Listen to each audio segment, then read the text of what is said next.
ولكن أتحدث دائما وأبدا عن نسبة مبيعات كاملة العدد عندما يتعلق بالموسم لفريق بقيمة برشلونة. كرة تنقل في الجهة الأخرى، تأتي العالية، نعم عالية وللأمام، وهذه خطيرة وفرصة لهدف أول. نعم، هدف يسجله الياباني تاكاشي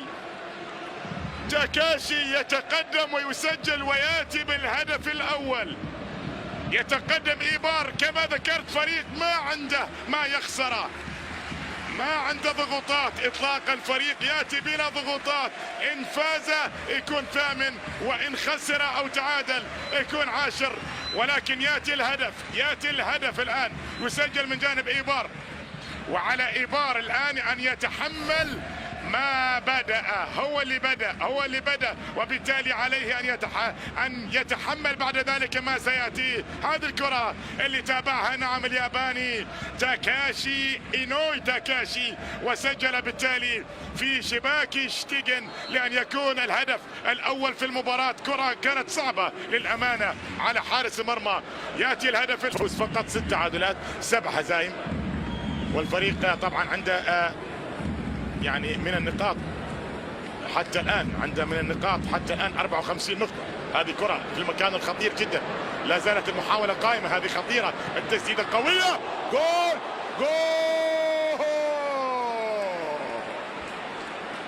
هدف تاريخي ثاني للياباني، هدف ثاني تاريخي للياباني. نعم، إينوي تاكاشي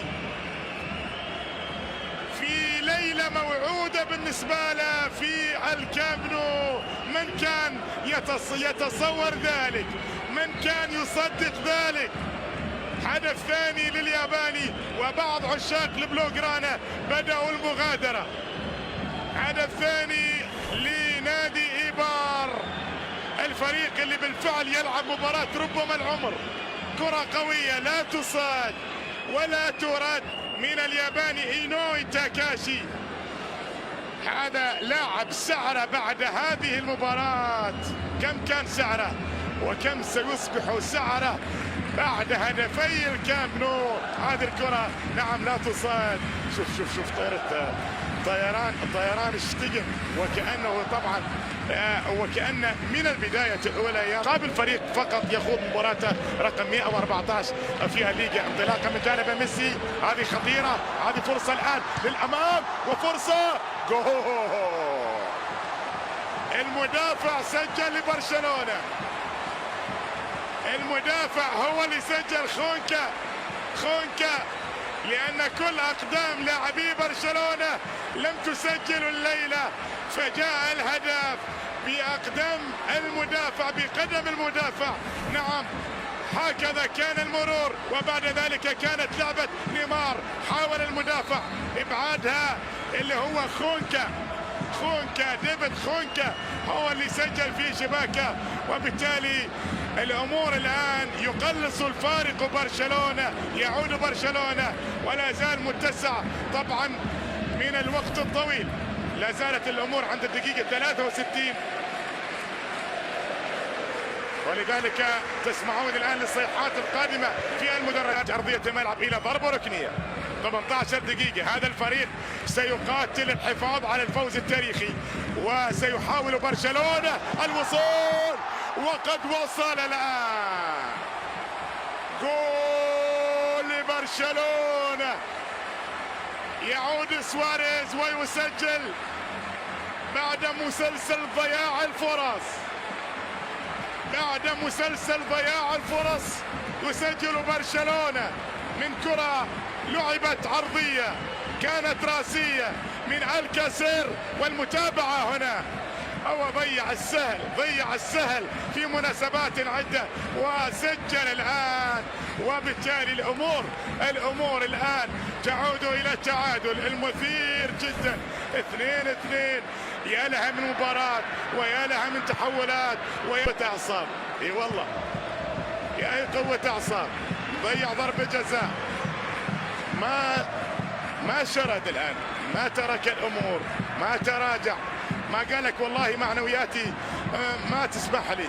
يعني ضيع ضربة جزاء قبل دقائق. يتقدم الآن وضربة جزاء، يتقدم، جول، يسجل ميسي ويتقدم برشلونة لأول مرة في المباراة.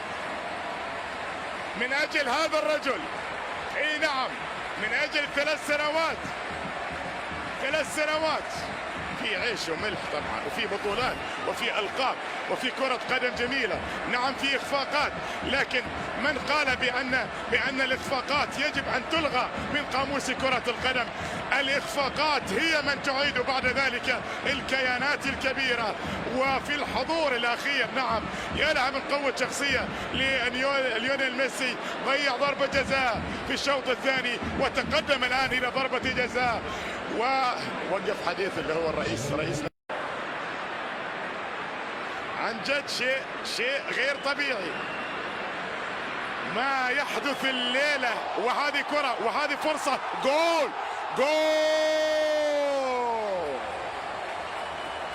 ميسي ياتي بآخر أهداف الموسم لبرشلونة في الليغا،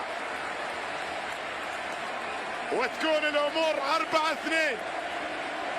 4-2. ميسي، نعم ميسي ياتي بآخر أهداف الليغا لفريق برشلونة، وكل برشلونة وكل كاتالونيا وكل الكامب نو في هذه اللحظات. الآن النتيجة كانت 2-0 لإيبار، لكن بعد ذلك ميسي يرفض ذلك. شوف المرور، هذه اللعبة، الهدف الخرافي اللي مر وتقدم وسدد، ووصلت الأمور بالتالي لأن تكون إلى هدف إعجازي آخر. برشلونة يصل